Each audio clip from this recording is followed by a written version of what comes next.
అందుకే ఈనాడు రైతాంగ పోరాట పటిమ ఉన్న ఈ ప్రాంతంలో గొప్ప నాయకత్వం ఉన్న కాంగ్రెస్ పార్టీ ఈనాడు గెలవాల్సిన అవసరం ఉన్నది.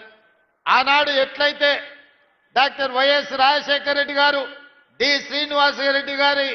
శ్రీనివాస్ గారి నాయకత్వంలో వాళ్ళిద్దరి జోడీలో 2004, 2009 ఎన్నికల్లో కాంగ్రెస్ పార్టీ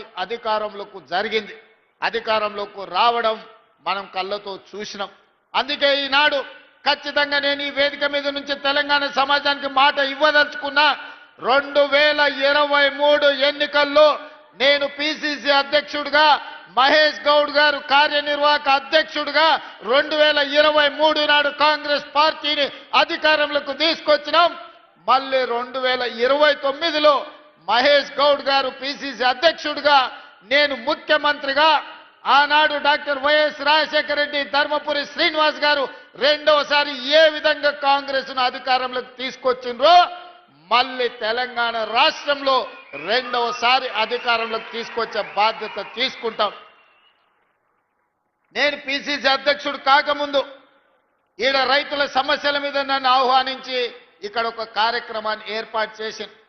దారెంబట వేలాది మంది రోడ్ల మీదకి వచ్చి స్వాగతం పలుకుతే మధ్యాహ్నం 12కి రావాల్సిన నేను సాయంత్రం 5 గంటలకు సమావేశానికి వచ్చిన వేలాది మంది రైతులు ఆనాడు నిలబడి మీరందరూ ఆశీర్వదించారు కాబట్టి ఆ తర్వాత కాంగ్రెస్ పార్టీ అధ్యక్షుడిగా నాకు బాధ్యత ఇచ్చింది కాంగ్రెస్ పార్టీ. ఆ కాంగ్రెస్ పార్టీ అధ్యక్షుడిగా ప్రజాక్షేత్రంలో ప్రజా సమస్యల మీద కొట్లాడడంతో ఈనాడు తెలంగాణ రాష్ట్రంలో కాంగ్రెస్ పార్టీ అధికారంలోకి వచ్చింది. ఈరోజు మీరు ఆనాడు అండగా నిలబడబట్టి అధిష్టానం దృష్టిలో ఖచ్చితంగా రేవంత్ రెడ్డి గారి నాయకత్వంలో పార్టీకి ఫలితాలు ఉంటాయని ఒక నిర్ణయం తీసుకోవడానికి నిజామాబాదే వేదిక అయ్యింది. నిజామాబాద్ జిల్లానే కారణమైంది. అందుకే నా మనసులో ఎప్పుడు నిజామాబాద్ జిల్లాకు ప్రత్యేకమైన స్థానం ఉంటుంది.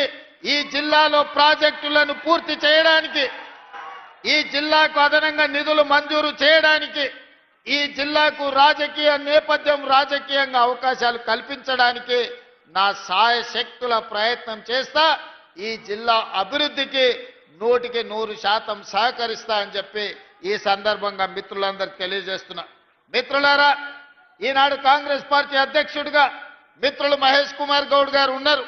వారు భూపతి రెడ్డి గారు నాకు చేసిన విజ్ఞప్తి మేరకు, పెద్దలు సుదర్శన్ రెడ్డి గారి సూచన మేరకు ఈ నిజామాబాద్ యూనివర్సిటీకి ఇంజనీరింగ్ కాలేజ్ కానీ, అగ్రికల్చర్ కాలేజ్ కానీ, ఇతర ఇంటిగ్రేటెడ్ స్కూల్స్ కానీ 600 కోట్ల రూపాయల రోడ్లతో ఈనాడు అభివృద్ధి కార్యక్రమాలు చేసుకున్నాం.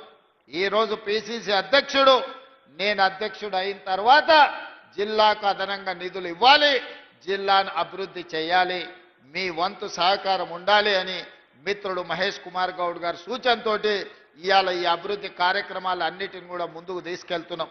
ఇదే కాదు, నిజామాబాద్లో ఉన్న బాన్స్గడ కావచ్చు, కామారెడ్డి కావచ్చు, ఎల్లారెడ్డి కావచ్చు, బిచ్కుంద కావచ్చు, ఆర్మూర్ కావచ్చు, భీమ్గల్ కావచ్చు, బోధన్ మున్సిపాలిటీ కావచ్చు, నిజామాబాద్ మున్సిపల్ కార్పొరేషన్ 7 మున్సిపాలిటీలు ఒక కార్పొరేషన్లో 1045 కోట్ల రూపాయలతోని ఈనాడు అభివృద్ధి కార్యక్రమాలు మనం చేపట్టుకుంటున్నాం. తెలంగాణ రాష్ట్రంలో మున్సిపల్ శాఖ మంత్రిగా 17,445 కోట్ల రూపాయలు ఈ 2 సంవత్సరాలలో నిధులు మంజూరు చేసి అభివృద్ధి కార్యక్రమాలతో ముందుకు వెళ్ళాలనుకున్నాం.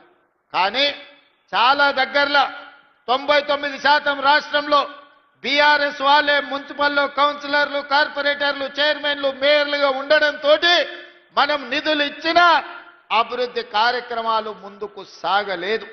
ఈరోజు మనం నిధులు మంజూరు చేసినా ఈ ప్రభుత్వానికి ఎక్కడ పేరు వస్తుందో, ముఖ్యమంత్రే కాదు మున్సిపల్ మంత్రి కూడా రేవంత్ రెడ్డి ఉన్నాడు. ఈ అభివృద్ధి జరిగితే కాంగ్రెస్ పార్టీకి మంచి పేరు వస్తుందని చెప్పి బీఆర్ఎస్ నాయకులు అభివృద్ధిని అడ్డుకున్నారు. ఇవాళ మీకు అందరికీ ఒక మంచి అవకాశం వచ్చింది. 10 ఏళ్ళు బీఆర్ఎస్కి ఇచ్చిండ్రు, 12 ఏళ్ళు బీజేపీకి ఇచ్చిండ్రు. ఈ ప్రాంతంలో 2 సార్లు ధర్మపురి అరవింద్ను పార్లమెంటుకు గెలిపించారు. ఇవాళ మళ్ళీ మోడీ మంత్రం చదువుతున్నాడు ధర్మపురి అరవింద్ గారు. నేను అడుగుతున్నా, అయ్యా గల్లీలో కౌన్సిలర్ కావాలంటే, గల్లీలో మోరీ తీయాలంటే మేము ఢిల్లీకి వెళ్ళి మోడీని అడగాలనా? ధర్మపురి అరవింద్ గారు మీరే పార్లమెంట్ సభ్యులు కదా, ఈ 7 ఏళ్లలో నువ్వు ఏమి తీసుకొచ్చినావో లెక్క చెప్పు. మిమ్మల్ని 2 సార్లు ఎంపీగా గెలిపిస్తే మోడీ గారి దగ్గర నీకు చాలా పరపతి ఉందంటావు కదా, మరి మోడీ గారి దగ్గర పరపతి ఉంటే ఎందుకు మీరు స్మార్ట్ సిటీ కింద నిజామాబాద్ను తీసుకురాలేకపోయినరు? 95 సంవత్సరాల మున్సిపాలిటీకి ఒక స్మార్ట్ సిటీగా మీరు మోడీ దగ్గర సాధించలేకపోయినరు. మీ పరపతి ఉపయోగపడలేదంటే మళ్ళీ కార్పొరేటర్లుగా బీజేపీ వాళ్ళని ఎందుకు గెలిపించాలి అని చెప్పి ఈరోజు ధర్మపురి అరవింద్ గారిని నేను అడుగుతున్నా. ఇవాళ మీరే ప్రభుత్వం, మీరే ప్రధానమంత్రి, మీరే పార్లమెంట్ సభ్యులు, మీ సోదరుడు బండి సంజయ్ కేంద్ర మంత్రి, మీ నాయకుడు కిషన్ రెడ్డి గారు కేంద్ర మంత్రి. ఎందుకు తెలంగాణకు నిధులు తీసుకురాలే? ఎందుకు నిజామాబాద్లో ఉండే ఎయిర్పోర్టు ఈ రోజు వరకు మంజూరు జరగలేదు?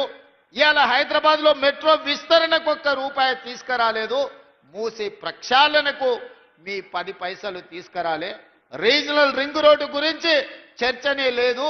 ఇవాళ నిజామాబాద్ ఔటర్ రింగ్ రోడ్డు గురించి కేంద్రం నిధులు తెస్తా అంటే మేము ఎవరమైనా వద్దన్నమా?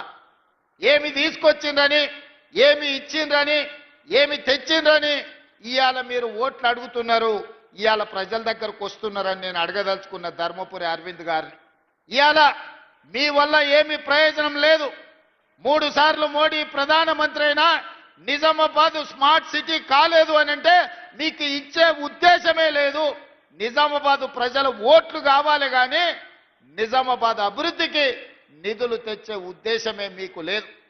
పాపం ధర్మపురి అరవింద్ గారు ఇప్పుడు కాదు అప్పుడు కేసీఆర్, కేటీఆర్, హరీష్ను జైల్లో పెట్టాలి, చిప్పకూడు దింపించాలని మాట్లాడుతుంటాడు. మరి కాళేశ్వరం 1,00,000 కోట్లు దిగమింగిండ్రు. మోడీ గారు వచ్చినప్పుడు, అమిత్ షా గారు వచ్చినప్పుడు కాళేశ్వరం కేసీఆర్ గారు ఏటీఎంగా మార్చుకున్నాడు. మాకు అవకాశం ఇవ్వండి, 48 గంటల్లో సిబిఐకి ఇస్తే జైల్లో పెడతామని కిషన్ రెడ్డి గారు అన్నారు. మరి మీరు అడిగినరు, శాసనసభలో చర్చ పెట్టి 6 నెలల కింద సిబిఐకి ఇచ్చినాం. మరి 48 గంటల్లోనే జైల్లో పెడతాన్న కిషన్ రెడ్డి యాడబోయి ఏ బొక్కలు దాచుకున్నాడని నేను అడుగుతున్నా. ఎందుకు కాళేశ్వరంలో 1,00,000 కోట్లు మింగిన కేసీఆర్, హరీష్ను బీజేపీ వాళ్ళు మరి బొక్కలేయకుండా చెర్లపల్లి జైల్లో పెట్టి చిప్పకూడు పెట్టకుంటే ఎవరు కాపాడుతున్నారు? ఇవాళ కేటీఆర్ను జైల్లో పెట్టాలని అరవింద్ గారు అంటున్నారు. అందుకే ఫార్ములా ఈ రేస్ కేసు కట్టి అరెస్టులు చేయమని కేంద్ర ప్రభుత్వానికి పంపిస్తే ఆ ఫైలు మోడీ గారి ఆఫీసులో మూలకు పడ్డది. మరి ధర్మపురి అరవింద్ గారికి బాధ్యత లేదా? ఎందుకు అరవింద్ గారు మాట్లాడతలేరు? ఈ వేదిక మీద నుంచి ధర్మపురి అరవింద్ గారిని నేను ప్రశ్నిస్తున్నా. మీ కిషన్ రెడ్డి గారు ఏ రకంగా కేసీఆర్ని కాపాడుతున్నాడో మీకు కనిపిస్తలేదా? మీరు వెళ్ళి నరేంద్ర మోడీ గారితో మాట్లాడి 1,00,000 కోట్లు పెట్టి కట్టిన కాళేశ్వరం 3 ఏళ్లలోనే కూలేశ్వరం అయిపోయింది. ఇవాళ కూలిపోయింది. 1,00,000 కోట్లు గోదావరి పాలైనాయి. మీరు ఎందుకు ఆ కేసును ముందుకు కొనసాగిస్తలేరు? అదే ఈ ప్రాంతంలో ఎస్ఆర్ఎస్పీని శ్రీరామ్ సాగర్ని కాంగ్రెస్ పార్టీ పండిత్ జవహర్లాల్ నెహ్రూ కట్టారు. ఇవాళ నిజామాబాద్ జిల్లాలో చెరుకు బండినా, వరి బండినా, పసుపు బండినా, సోయాబీన్ బండినా నిజామాబాద్లో పంటలు పండుతున్నాయి. రైతులు ఈరోజు ఆత్మ గౌరవంతో తలెత్తుకొని తిరుగుతున్నారంటే కాంగ్రెస్ పార్టీ కట్టిన ప్రాజెక్టులే కదా. మేం కట్టిన ప్రాజెక్టులు ఎట్లున్నాయి, బీఆర్ఎస్ వాళ్ళు కట్టిన కూలేశ్వరం ఎట్లుందో ఒక్కసారి చూడండి.